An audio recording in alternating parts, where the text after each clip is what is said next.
लाहौर में जो आज एक वाकया हुआ है वो इंतहाई अहम वाकया है। इसके दो तीन पहलू हैं। जो सबसे पहला पहलू ये है कि आज परमजीत सिंह पंजवार, जिनको पाकिस्तान में मलिक सरदार सिंह के नाम से जाना जाता था, उनको आज कत्ल कर दिया गया लाहौर जोहर टाउन में। सुबह वो अपनी मॉर्निंग वॉक की उनकी रूटीन थी, उसके लिए वो निकले।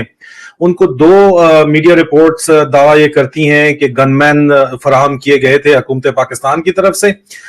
उन गनमैन ने जवाबी फायर के नतीजे में जो है जो दो हमलावर थे उनके ऊपर, दो गनमैन थे जिन्होंने उनके ऊपर हमला किया। एक को मार दिया गया और एक को जख्मी कर दिया गया। लेकिन इस हमले के नतीजे में जो खालिस्तानी लीडर हैं, जो खालिस्तान कमांडो फोर्स के जो है वो लीडर थे, जो हेड थे, परमजीत सिंह पंजवार साहब जो हैं, वो इसके अंदर जो है वो जान बहक हो गए।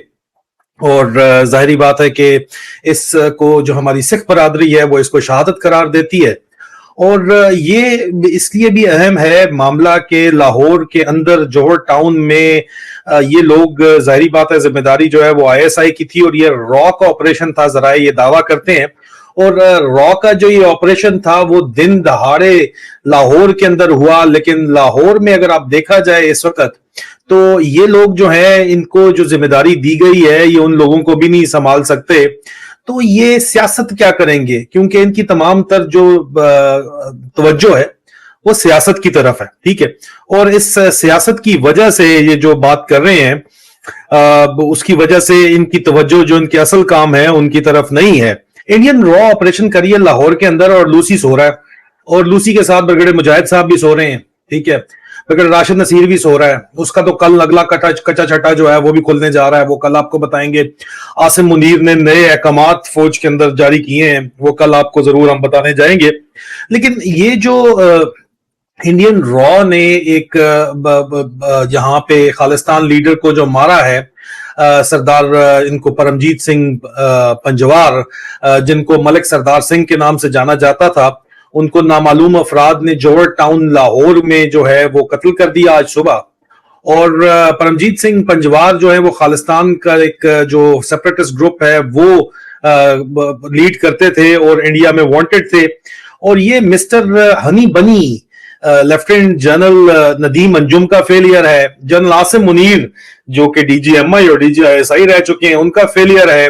क्यों है ये मैं आपको बताता हूं। हिंदुस्तानी मीडिया रिपोर्ट के मुताबिक मैं आपको बताता हूं, आपने एक बंदे को या तो पनाह ही नहीं देनी थी, और अगर आपने उसको पनाह दी भी थी तो उसकी प्रोटेक्शन आपको करनी चाहिए था, और आप उसके अंदर फेल हो गए। क्यों फेल हो गए? क्योंकि आप लोग सियासत में ज्यादा इंटरेस्टेड है, या फिर आपने एक दफा फिर सिखों की पीठ में छुरा घोंपा, बिल्कुल उस तरह जिस तरह अभी बिलावल भुट्टो वहां पे गए हुए हैं। तो उनकी वालदा जब गई हुई थी तो खालिस्तान मूवमेंट पूरी की पूरी जो है वो कई दहाइयां लगा के जो इन्फिल्ट्रेट वहां पे एजेंट किए गए, कल्टिवेट किए गए, जिनकी वहां शादियां कराई गई पंजाब, हिंदुस्तानी पंजाब के अंदर, उनको जो है वो एक ही दिन के अंदर उनको खानदानों समेत मार दिया गया था, क्योंकि इनकी इंफॉर्मेशन लीक कर दी गई थी यहाँ से आईएसआई से। ये स्कैंडल बड़ा मशहूर है। एतजाज अहसन साहब कहते हैं कि मैंने को बंद लफाफा दिया था, मुझे नहीं पता उस लफाफे के अंदर क्या था। लेकिन ये स्कैंडल हमेशा जो है इल्जाम लगाया जाता है कि बेनजीर हुकूमत के अंदर ये काम किया गया था।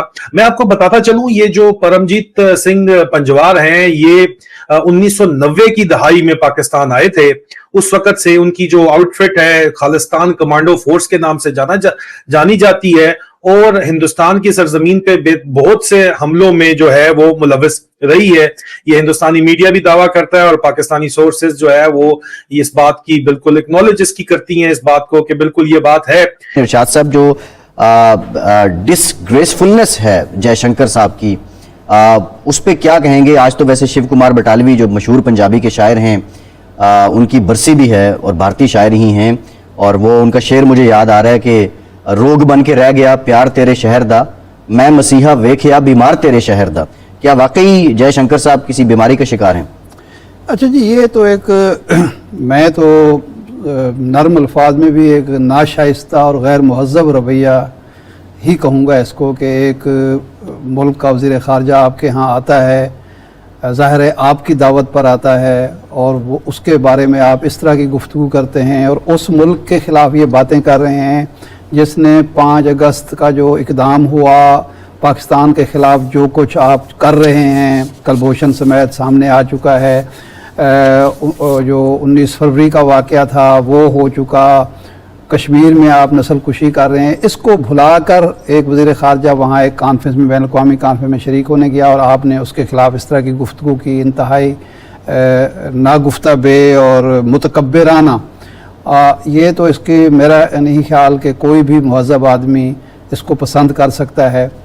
लेकिन मेरा ख्याल है कि ये हमें, हमारी वज़ारत ख़ारजा को, हमारी हुकूमत को भी पहले सोचना चाहिए था, जो माजी का तजर्बा है, कि क्या वज़ीर ख़ारजा को वहाँ जाना चाहिए था या वीडियो लिंक पे कॉन्फ्रेंस में शरीक हो जाते। ये एक दूसरा पहलू है। लेकिन वो जो मुनीर नियाज़ी ने कहा ना कि कुछ शहर दे लोग भी ज़ालिम सन, कुछ सानू मरंदा शौक भी सी, तो ये एक चीज़ है। लेकिन मुशाहिद साहब से, चूँकि इन उमूर के माहिर हैं, दानिश्वर हैं, तज्ज़ियाकार हैं, उनसे पूछते हैं कि पहला तो सवाल मुशाहिद साहब ये है कि क्या हमें इस कॉन्फ्रेंस में वज़ीर ख़ारजा की सतह पर ख़ुद शरीक होना चाहिए था और उससे क्या हमने हासिल किया, और दूसरा ये है कि क्या ये हमारी शिरकत जो थी मुनासिब होमवर्क के साथ थी या इसके बगैर हुई। मेरा अपना ज़ाती राय ये है कि हमारा जो फैसला था शिरकत का वो सही फैसला था, क्योंकि ये एक बहुत बड़ा फोरम है। ये सार्क के मुकाबले में एक मुतबादल फोरम इमर्ज कर रहा है जिसमें सबसे ज्यादा अहम किरदार चीन और रूस का है, और इसमें जाना, हमारा मौक़िफ़ पेश करना, वो भी हिंदुस्तान के अंदर जाना और मौक़िफ़ पेश करना, ये मेरे ख्याल में जरूरी था। हम गए, हमने टिका के मौक़िफ़ पेश किया। हाँ, आपने जो बात की फैसल साहब ने कि क्या बीमारी है, वो बीमारी आपको पता है बुग़्ज़, नफरत और पाकिस्तान के साथ एक दुश्मनी की बीमारी है। वो आज की नहीं, बड़ी पुरानी बीमारी है, लेकिन कम से कम हमने अपना मौक़िफ़ पेश किया।